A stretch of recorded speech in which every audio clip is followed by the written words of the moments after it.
Hi, and welcome to Hanaz Writers Podcast. My name's Charlotte, and I work as a Year 2 teacher in a primary school in London. If you haven't heard any podcasts from Hanaz Writers before, then have a listen on their YouTube and Spotify channels. You can search for them on both websites, and you can start listening to the podcasts that they have available. In this podcast, I'm going to be talking about bookshops and asking the question, are they needed anymore? In this day and age, we are quite lucky to still have bookshops open on our high streets. And we have well known bookshops such as Waterstones, Foyles, Blackwell's, of course, W.H. Smith's, Daunt Books, and many other small independent bookshops. And of course, our local libraries, if we are lucky to have them and they're open to the public still. I know a few of them got closed down during COVID, but I think some of them are making a comeback. So it's always good to have a library. You can just borrow any book that you want whenever you need to. So in the past, the only way that anyone could get any kind of information before the internet was about was to go out and buy a physical book. You would find lots of books about different things, and if someone you knew grew up with a lot of knowledge, maybe they learnt a lot of things about one particular subject or a topic, then they could potentially write a book about it, and then they would have that book sold and then made copies of it and passed on their knowledge from one person to another. So then lots of people could also know what they know and learn about that subject or topic. And then, as new things get found out, then the book would get rewritten or new things would be added, and then it becomes edition one, edition two, edition three, and so on. If you've ever had to read a book for university and you've read all the publishing, all the reports and research that people publish, you know that they have many different types of editions. So you always want to try to read the latest edition because it have updates and new reports and new information in it. So if someone wanted to write a fictional storybook or they wanted to write something that was non-fiction, then they would write their story, make it into a book, and then just sell it to others to be read. But to be fair, books are always seen as a physical item. It's written on paper, printed on paper, and then physically passed and given to someone. And then you carry that book around physically with you and you read it whenever you can, on the bus, maybe, on the train, on your way to work, on your way to school, at school, at work, if you have time at lunchtime to have a quick read of a few chapters or whatever you can read. Nowadays, we're quite lucky because computers have really helped us to sort of streamline books, I guess, in a way. So rather than having to give a physical object made of paper and printed, you can write it out on your computer using a Word document, and then it gets made into like I'm not sure what kind of software they use, but kind of like an Adobe kind of book software where people can't write on it and edit it themselves, but they get it and then they can read it on their Kindles, they can read it on their Amazon phones or Samsung phones, iPhones, Apple phones, and it's quite handy because they just download the app and they have access to books everywhere basically. So computers, Kindles, mobile phones, it's providing you a digital outlet then rather than a physical one. And at the start of the digital era, we kind of had the Kindles. They were created specifically for you to read a book. It was an electronic device that you could use and collect as many books as you wanted onto it electronically. So you didn't have to carry 5 or 6 copies of a book and then have them in your bag, and they're quite heavy because, books can be at least maybe up to 200 or 300 pages long. And it's literally at no cost to you. All it costs is your Kindle. So whatever you paid for the Kindle, then you could also buy. I remember at the time you could get free books. There'd be some books that would be for 0 pence, and they were free books. And then you could just download it onto the Kindle, and you can go ahead and just take that with you. And it was a lot easier to carry around, and you could read as many books and collect as many as you wanted. It just kind of depended on your Kindle memory. I think the most was like 1 GB, and then it went on from there, or however much memory they would give you, depending on what you bought. And then, as technology evolved through the years, iPads and laptops were created and then, made better. and we could download books on them and read different books on these different devices. And again, this meant that any book could be read at any time and by anyone. And along with this came the freedom as well for people to become authors. And anyone could write a book. You could write your non-fiction or fictional stories, and you could sell it through these apps, either on Google or on Amazon, and you could just sell your books there. And as technology's evolved, the use of physical books and printing seems to be kind of going out of fashion. Although it did seem to be going out of fashion. I mean, at the moment, I'm not quite sure. There's kind of a weird demand for them to come back into fashion. So it's kind of fluctuating at the moment. I think during the COVID years, of course, the books were there, but people didn't really, it wasn't a necessity. I'll try and get my words out. It wasn't a necessity. So people didn't feel that they needed to go out and buy a book. Things that were more necessary, like medicine, health, food, well-being, those were more necessary at that time. So books kind of got pushed along to the side. And so yeah, during if you're not sure what I'm talking about, during 2021 and 2023, the COVID virus came about, and it was an almighty virus that basically shut down the entire world. People were told to stay in their homes. We weren't really allowed to leave our house except for certain times during the day, and only to buy necessary or items basically. So it's like food, health, medicine, but all the necessary things that you need to live, because you're basically stuck in your house all day. And it seems like a long time ago, but it was actually just 2 years from 2025. I'm recording this now in 2025, and this happened in 2021. And it's crazy. It was just 2 years ago, and how quickly people forgot about it. At the time, people were writing memes and making fun, and oh yeah, I'm stuck in the house. All I have to do today is sit in my pajamas, watch TV, do a bit of emails, and then that's my work done for the day, you know. But, we actually had to stay inside. We weren't allowed to go out. And even at one point, I think the government gave us a curfew. It was crazy. Guys, if you remember the shopping, one person at a time from every household to go into a shop, 2 meters away from each other, had to wear a mask. You had to wear your protective clothing if you were protecting yourself from, passing on the COVID virus to someone in your house, especially your sick or vulnerable people already in your house. So if you left your house, you had to cover yourself up and make sure that, like, decontaminate yourself when you got back in the house. So you wouldn't pass on the virus in case you caught it or passed it on. It was very easy to catch, basically. And during these years, people stayed inside, they stayed at home, and of course we turned to lots of different forms of entertainment. In particular, television was one of them. Netflix was a great thing to have in the house, Everyone was watching different shows and movies and TV series. Video games took on a popular role as well. YouTube really took off. TikTok, Instagram, Snapchat, these kind of websites just exploded during these 2 years because, well, people were in their house. They had nothing else to do, especially kids as well. And then this also meant that people stopped reading and buying physical books because they had other forms of entertainment. And of course, watching a video instead of reading a book was a lot quicker and probably more fun, especially if you're watching a cat video or dog video. Cute little animals and babies and people doing fun things on the internet. And it just kind of replaced our entertainment source for reading books. So instead of reading, you were just watching something. So then after the time in 2023, when the COVID disease was kind of it's reined in because everyone's getting their vaccines and people are less immune, less, what's the word? Not immune, but, when they have less, well, they're more immune, sorry.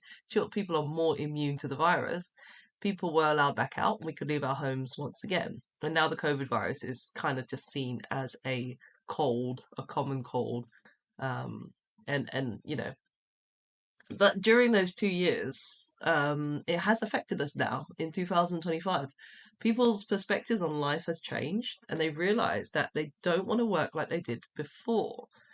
In the past, we worked 9 to 5, day in, day out. You only had weekends and days when you could take off.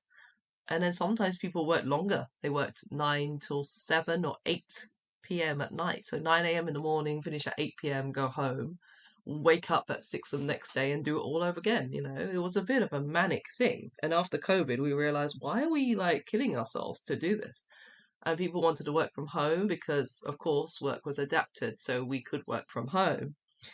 And it's actually become a nice thing that people have a bit more time for themselves and they have a bit more, they can look after themselves a bit better. So people decided to make their changes to their lifestyle and changes to how they work. So my question at the beginning of this podcast was, with all of these changes, are bookshops actually needed anymore? As we move further into the future, technology just keeps playing a bigger part of our role in our life. And it's one of those things in the world that keeps changing and evolving, and it seems to be getting better, or it seems to be supporting us more. But we still do have bookshops. I mean, we still have physically printed books on paper, of course. There's always a purpose for physically printed books. People want them as well at the moment. As I said, it's a bit of a mixed situation because people are calling back for physical books. They want them again. They want to buy them and read them at their own leisure. They don't want stuff to be read on electronics anymore. Some people actually enjoy just having a physical book to hold and then to read the pages and turn them, and they just like the feel of it, or they like to look at the pictures or whatever is in the book. But the only issue I would say with physical books is that they do take up a lot of physical space in the house. I mean, you can buy bookshelves and store the books on them. This is how things are done. The books are kept safely and neatly on the bookshelf. But then what happens if you don't want to read the books anymore? Because you've read it once or twice and then you kind of had enough of the story, you don't want to read it anymore. Well, then you can pass the book on to someone else, or it can be given to charity so other people can buy it and read it again. Books on Kindles, though, are actually quite nice because they're a digital rather than a physical object, and they don't take up any physical space. It's just that one Kindle. And digital space can then be stored into one small compact object, the Kindle, the iPad, the phone, or whatever it is you're using.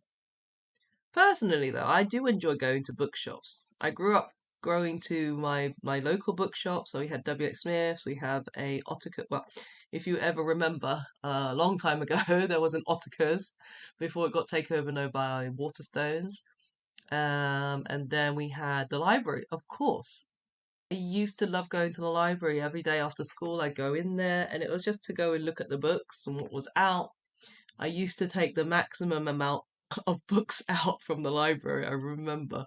And my mum would be like, "Why have you got 13 or 14 books?" And I'll be like, "Well, that's the maximum books I can take, so I'm taking them." And then I would bring them into the house and I'd have to find somewhere to store them. And I would just like read through everything and go through everything and then go through them. Like if I read, but to be fair, I didn't get like novels. I didn't take books that were like 200 or 300 pages long. My favorite books, I think, were R.L. Stine books, the Goosebump series. If anyone remembers those, if they're still around, they were my favorite books to read. And I didn't really know about them until someone at school told me about them, and I was like, "Ooh, I want to read those." Yeah, so I grew up with R.L. Stine's books. Someone then told me about Stephen King, and I looked at his books, and I was like, maybe when I'm older, maybe I'll start reading them. And then people were telling me lots of different recommendations and lots of different authors, and the library was just the perfect place to go because, if I'm being honest, I grew up and we didn't have a lot of money. We couldn't afford to keep buying books. Books are expensive, they're like $5.99 to $10.99, and in between, we couldn't afford them. So the library was the best place for me to go, get a book, loan it out for a few weeks, and then return it when I could because actually, we didn't have physical space and we didn't have the money to keep books. But for me, I grew up appreciating books, and I appreciate the wonders of them and the knowledge and information that they have inside of them. The library was also great because, if I wanted to get a text reference book or a book about a subject, I could go and find it in there. It was really easy. Any topic that I was excited to learn about at school, I'd go to the library and find more books about it. Or, we used to have to make essays or research assignments about things, and I'd go to the library and I'd spend like my whole afternoon there writing up information in my notebooks and then using that for my assignments or anything I had to do. As I was growing up as well, Harry Potter was another famous story novel that came out, and it was one of the most famous novels that was published when I was a kid. And I remember queues of people. I don't even know where these people came from. And they would line up outside the bookshop. I think it was Waterstones, and we had W.H. Smith's in our high street. And they were literally just sitting outside the high street, just waiting for the bookstore to open. Like they get there, I think the shop opened at 9, but there was a queue at like, 7 o'clock in the morning or something. And we're like, it's madness. And we had to go to school and you just see them just sitting out there waiting. And I was like, don't you people have a life? So, but hundreds of people and they just turn up outside the bookshop just so they could get a copy of it.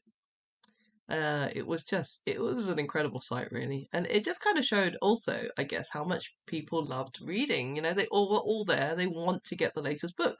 And it's a physical book. And, Harry Potter books aren't small. They are quite long and quite big.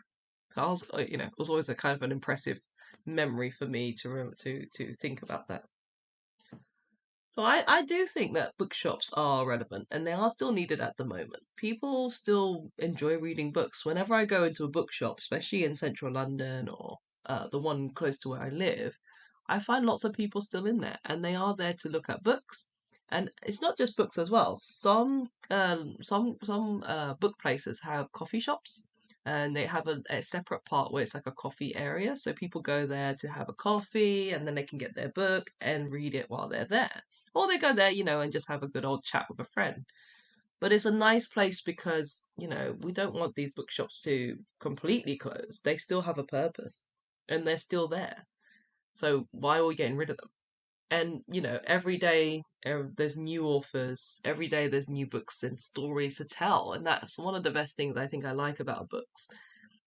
You can go into the bookshop and just look at the rows and rows and rows and shelves of lovely books that you could just potentially read or buy. You don't have to buy all of them. You could buy one or two, whichever ones that interest you.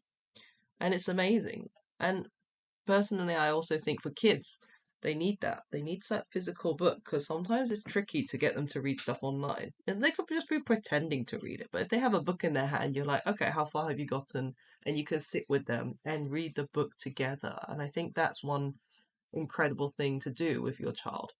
Any parents out there, if you ever have a time, I know we're all busy and we have no time. We feel like, oh, I actually don't have time for that. You could just get your child to just read to you while you're making dinner.